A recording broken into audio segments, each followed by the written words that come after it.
En esta oportunidad nos reunimos para anunciarles la presentación del libro titulado La Casa del Sol Naciente, de la joven poetisa Evelyn García, que se encuentra dentro de la mesa de honor. Por favor, brindémosle un fuerte aplauso.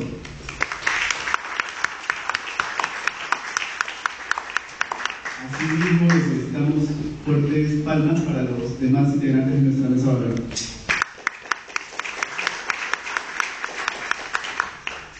Seguidamente, dejo con ustedes el moderador del evento. Muchas gracias. Buenas noches, gracias a todos por su gentil asistencia. Es un momento para nosotros muy grato presentar el libro La Casa del Sol Naciente de Evelyn García, un libro que nos consta sobre el constante trabajo de la autora en buscar un estilo, en pulir una forma literaria de plasmar su composición. Sin más, voy a proceder a presentar a Cristian Olivera, nuestro primer presentador. Cristian Olivera forma parte del comité editorial de la revista virtual El Hablador. Es una revista que, como muchos de ustedes saben, está en constante promoción de la crítica literaria, sobre todo a nivel de libros peruanos y autores peruanos.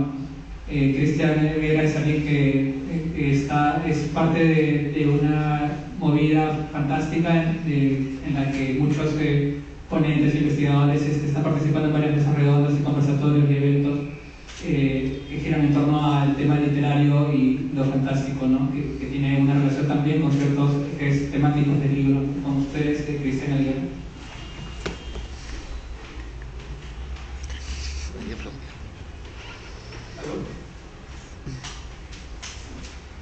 ¿Cómo están? Todos ustedes tengan buenas noches. Gracias por la asistencia.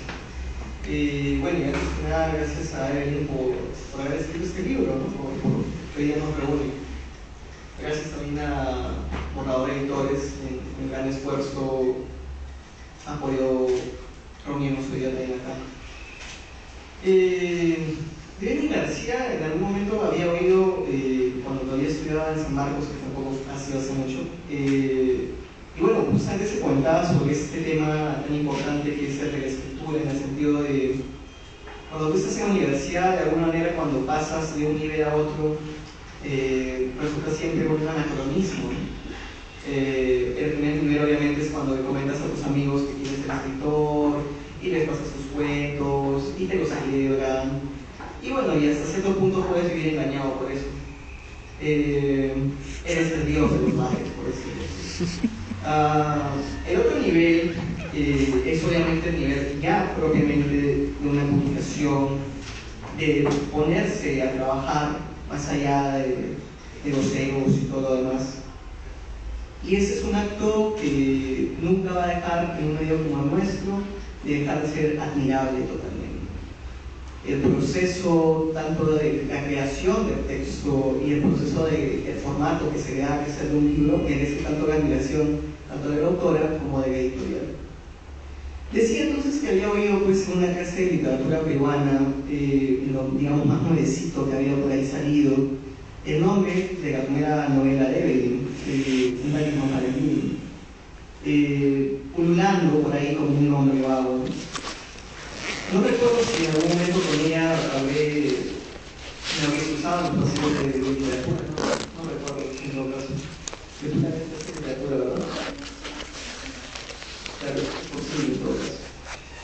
La llegada del libro me parece, de alguna manera, como se ha mencionado, un desafío sobre la escritura. El proceso de buscar un estilo a lo largo de estas casi 198 páginas. Un tema que me parece muy interesante es la idea que se va a plantear de la transformación o de pasar de un ritual de cambio que va invanándose de manera muy simbólica, ¿no? Habría que prestar mucha atención, digamos ahora no es el momento, pero prestar atención a los diversos símbolos que se van dando a lo largo de la novela, ¿no? Desde la portada, las citas, los pies de página. Digamos, ha habido siempre ese trabajo por tratar de introducir al lector por diversas puertas de acceso, ¿no? Lo que más me ha interesado muy personalmente son los títulos que en muchos de los casos remiten a obras de otros autores, a poemas y también obviamente a citas, ¿no? Los pies de página. Decía que estábamos ante una transformación, que es el proceso de un ritual, un paso de un estado de muerte, un estado corrupto, profano, no hacia la realización, pero sí al menos hacia el programa de un estado mucho más puro, mucho más elevado. Esto se lleva pues a partir del tema de la muerte. El tema de la muerte es muy recurrente, que se maneja desde diversos niveles, ¿no? Desde diversas perspectivas, desde el psicoanálisis, desde la religión, básicamente que son los seres más fuertes. Al comienzo de la novela, Yeri, que es el personaje, una de las protagonistas, se entera de la muerte de su padre, de sus padres, y llega a decir una frase que me pareció muy poderosa, ¿no? Es la siguiente. Algo en su interior le decía: la muerte nunca podrá dañarte si logras actuar como si nada hubiera pasado. Y quiso creerlo. Quiso creer que aquella noticia jamás la añadiría, pero no fue así. Yeri tenía 19 años y Martín 8. En adelante, Ana se hizo cargo de Yeri y Joan se llevó consigo al pequeño Martín. Es decir, la muerte implica la destrucción de una familia, con esto.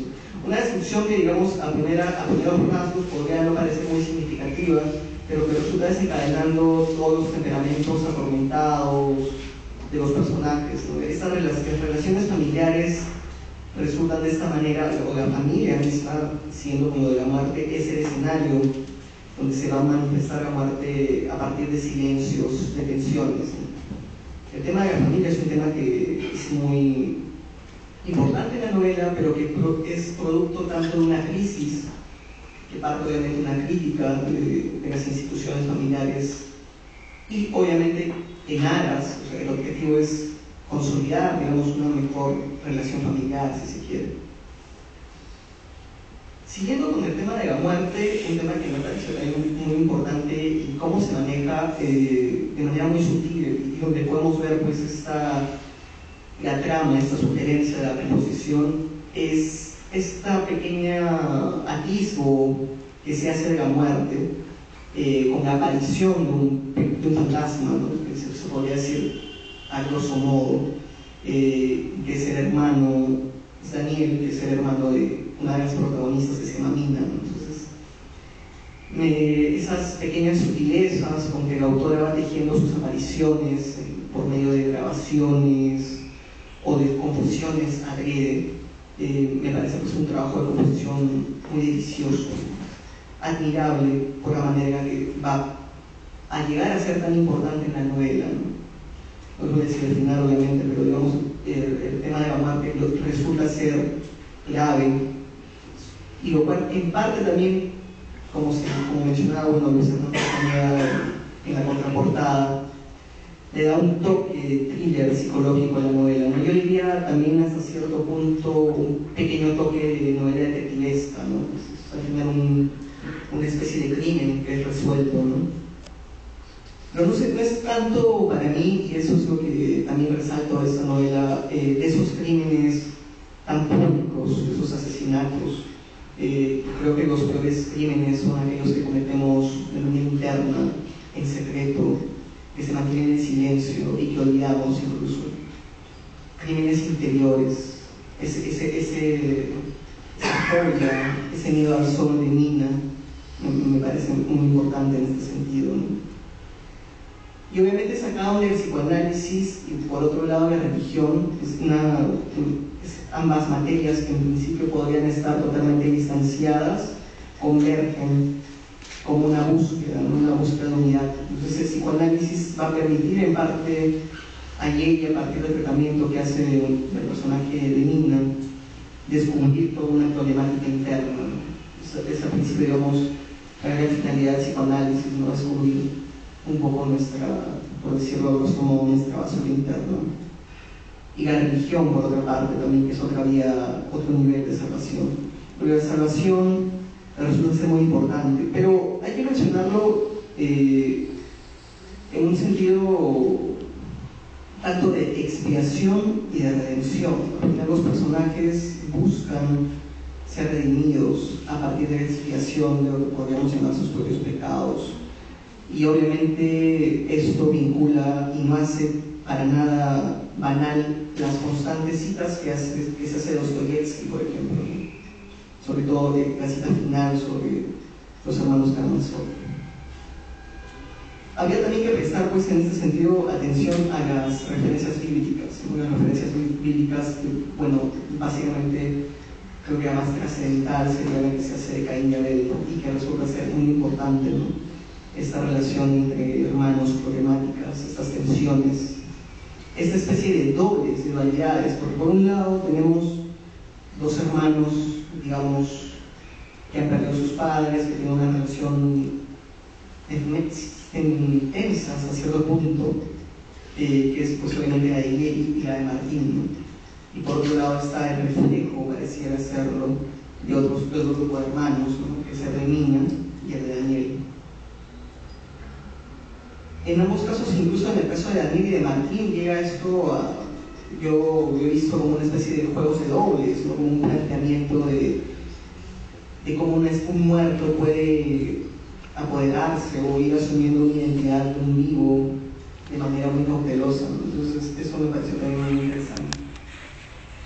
Refiriendo nuevamente el tema de la familia, volviendo a lo que mencionábamos, el tema del complejo de Electra resulta ser otra de las claves, ¿no? Y a esto, esta idea de la familia como imágenes de cera derritiéndose bajo el sol, que implica una especie de venganza reprimida del personaje que es Mina, obviamente implica ya una entrada en las tinieblas, ¿no? Y como lo dice también, esta entrada en la tiniebla, esta especie de caída en el abismo que de alguna manera se ve reforzada por el tono dramático, angustioso de los diarios que son incluidos como parte de la trama, develan pues un hundimiento, ¿no?